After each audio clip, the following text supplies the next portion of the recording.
श्री कृष्ण कहते हैं कि हमें सबको सुनना चाहिए, क्योंकि मूर्ख को सुनने से हमें पता चलता है कि हमें क्या नहीं करना चाहिए, और बुद्धिमान को सुनने से हमें पता चलता है कि हमें क्या करना चाहिए। किसी देश में चंद्र नाम का एक राजा राज करता था। उसका एक रसोइया बुद्धू नाम का था।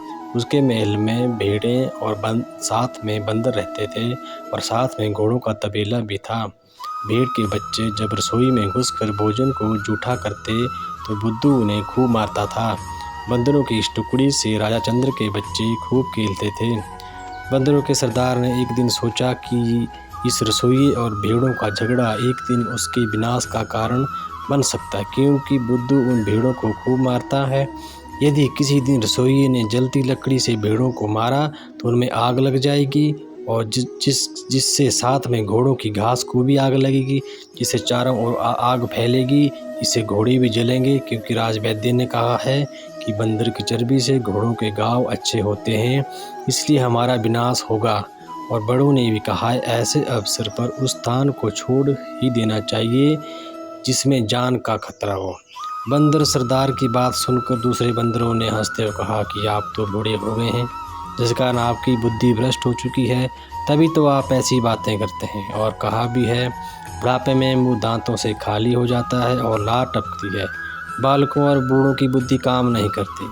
हम इस महल के मजेदार भोजन को छोड़कर जंगल में भूखे मरने नहीं जाएंगे। अच्छा, तुम नहीं जाते तो ना जाओ, मैं तो अपनी आंखों के सामने अपनी जाति का विनाश नहीं देख सकता। यह कहकर बंदर सरदार तो वहाँ से चला गया। दूसरे ही दिन उस रसोई ने जैसे ही अधजरी लकड़ी से एक भेड़ को मारा तो उसके शरीर में आग लग गई, और वो रसोई से बाहर निकल घोड़ों के तबेले की ओर भागी। बस वहाँ सूखी घास ने आग पकड़ ली, और आग देखते देखते चारों ओर फैल गई, जिससे कुछ घोड़े बुरी तरह झुलस गए, कुछ के शरीर जलकर छलनी हो गई। और राजवैद्य ने राजा से कहा, देखो भाई, यह घाव केवल बंदरों की चर्बी से ही ठीक हो सकते हैं।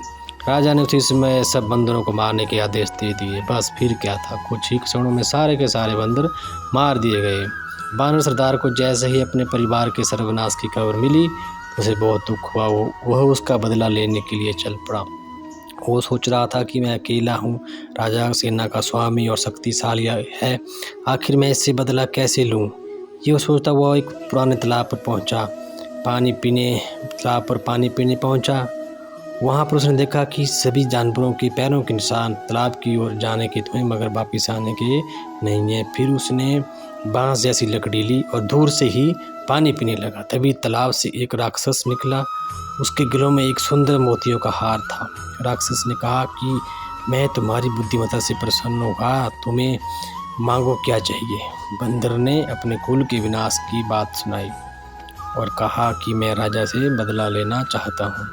फिर बंदर ने कहा, यदि आप मुझे यह हार दे दें तो मैं उसे लालच में फंसाकर इस तालाब की तक ले आऊँगा, और उसके यहाँ आते ही तो उसे खा जाना। राक्षस ने वह हार दे दिया और उसे पहनकर वह महल में पहुँचा। राजा ने बंदर के गले मोतियों का हार देखकर कहा, उसके मुंह में पानी भर आया। उसने बंदर को प्यार से पूछा कि यह हार कहाँ से लिया। तो बंदर झट से बोला, महाराज, यह हार तो एक पुराने तालाब में रविवार के दिन नहाने से सूर्य देवता की ओर से उपहार के रूप में मिलता है।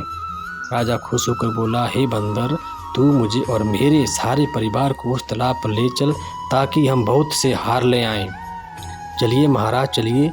राजा ने बंदर को अपनी गोद में लेकर साथ बिठाया।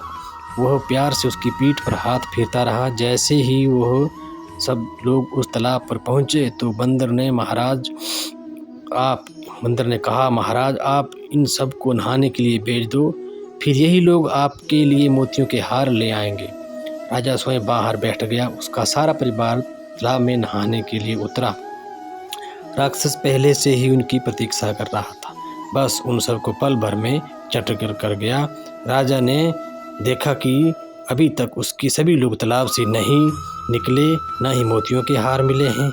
वह बंदर से पूछने लगा, क्या बात है, इतनी देर क्यों हुई। बंदर हंसकर ऊंचे वृक्ष पर चढ़ते बोला, महाराज, आपके सभी लोगों को राक्षस ने खा लिया है। यदि मैं चाहता तो आपको भी मरवा सकता था, लेकिन मैंने केवल अपना राजा समझकर छोड़ दिया।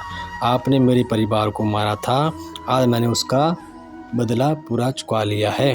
इस प्रकार दोस्तों राजा ने अपनी मूर्खता से अपने पूरे कुल का विनाश कर दिया और बंदर ने अपनी बुद्धिमत्ता से अपने पूरे कुल के विनाश का बदला ले लिया। इस प्रकार हमें बुद्धिमान और मूर्ख दोनों को सुनना चाहिए। धन्यवाद।